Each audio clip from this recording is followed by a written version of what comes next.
धीरे धीरे आगे बढ़ते हुए वो अंदर मुड़ जाते हैं। सांसों में है क्या, प्राणों में है क्या, मन में है क्या, ऐसी खोज करते करते हमको वो बात मिल गई। उनको नहीं मिली, इसलिए उनकी दृष्टि अधूरी रही। और इसलिए किसी का किसी से संबंध नहीं है, संबंध सौदे का है, फायदे का है। मेरा कितना फायदा होगा इसके आधार पर संबंध बनते हैं, उसी के आधार पर बिगड़ते हैं। सारी बातों से अपना फायदा प्राप्त करना है, सृष्टि से भी वही प्राप्त करना है। और हमारी भूख का तो अंत नहीं है, तो फिर सबका उपयोग करने की प्रवृत्ति सबका शोषण करने की ओर ले जाती है। जो बलवान है वो दुर्बलों का शोषण करता है। अब ये जब चला तो इस पर नियंत्रण करने के लिए राजा बनाया।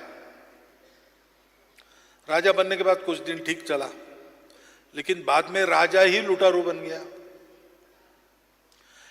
इसलिए फिर तपस्या साधना करने वाले लोग वहां पर भी थे। उन्होंने एक जनता में जागृति लाई कि राजा असली तो भगवान है, वो राजाओं का राजा है। जो राजा उसके नियम के अनुसार राज्य चलाएगा उसको मानेंगे, असली राजा वो है, नहीं तो नहीं मानेंगे। तो इसलिए इन पंथ संप्रदायों के मोक्ष मार्ग के तत्वज्ञान पर आधारित राज्य सत्ताएं बनी। इस प्रकार का एक बंधन आ गया, अनुशासन आ गया, कुछ देर ठीक चला। लेकिन फिर इन दोनों की युति हो गई। तो हमको दुनिया के इतिहास में एक दौर ऐसा भी मिलता है जब फ्रांस के जागीरदारों को पैसे देके स्वर्ग में सीट रिजर्व करनी पड़ती थी, जैसे हम ट्रेन वेन का करते हैं। और जितना पैसा देंगे उतनी अच्छी सीट स्वर्ग में मिलती थी।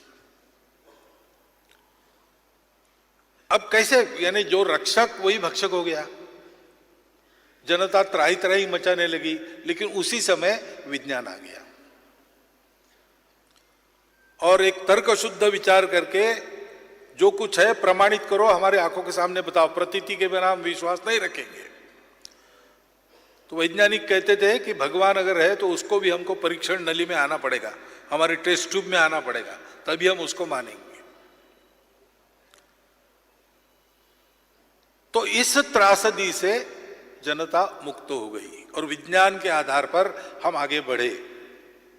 हम जानते कुछ दिन तो अच्छा चला ही,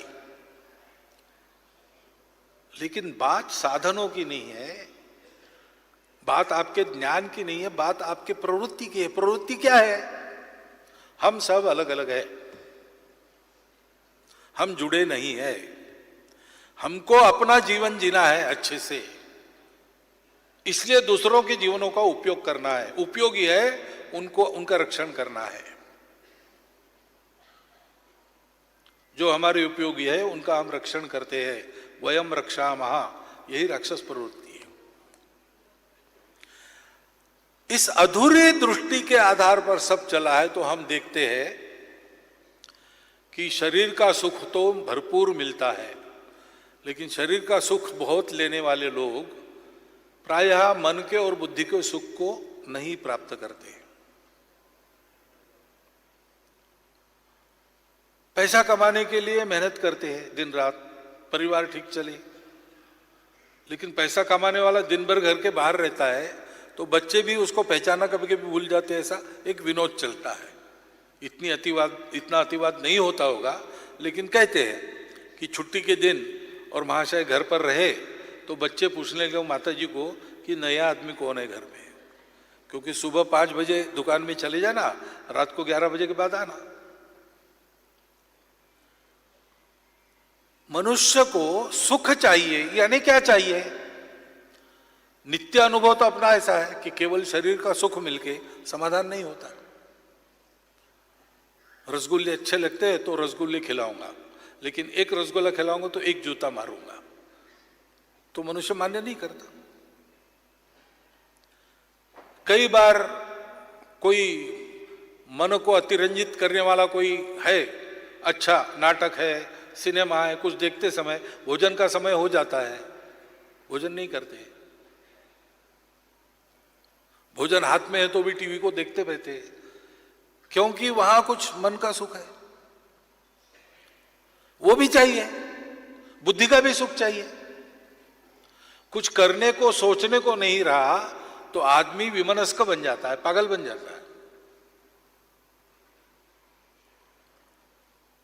और पेट में अन्न नहीं है, मन को रिझाने वाली कोई वस्तु आसपास नहीं है, लेकिन गणितज्ञ है, गणित में रुझा है और एक समस्या छूट गई तो उसको स्वर्ग सुख का आनंद मिलता है, बुद्धि का सुख मिलता है।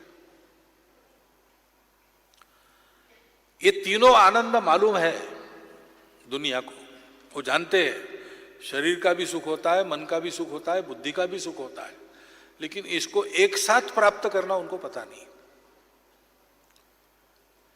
क्योंकि जिसके कारण इन तीनों का जुड़ाव होता है और ये सभी सुख एक साथ प्राप्त करने के लिए मिलकर चल सकते हैं, वो चौथा तत्व उनके पास नहीं है, वो हमारे पास है।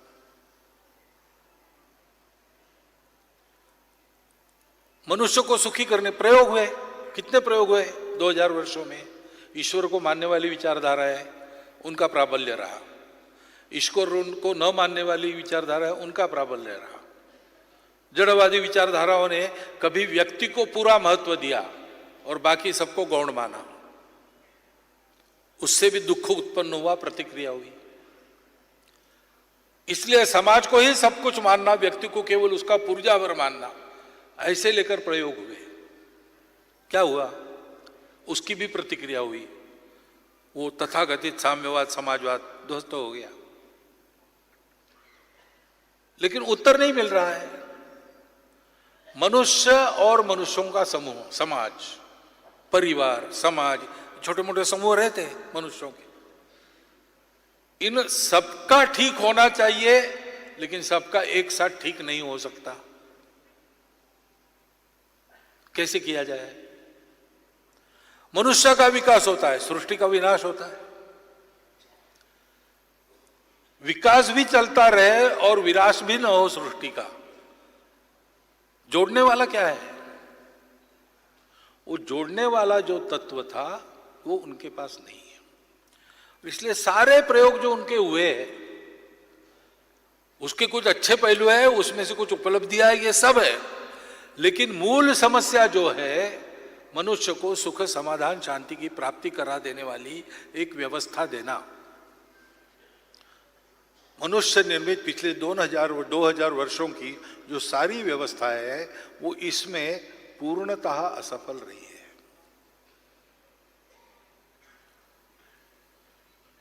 वो सब बेकार नहीं है, लेकिन वो सब अधूरी है।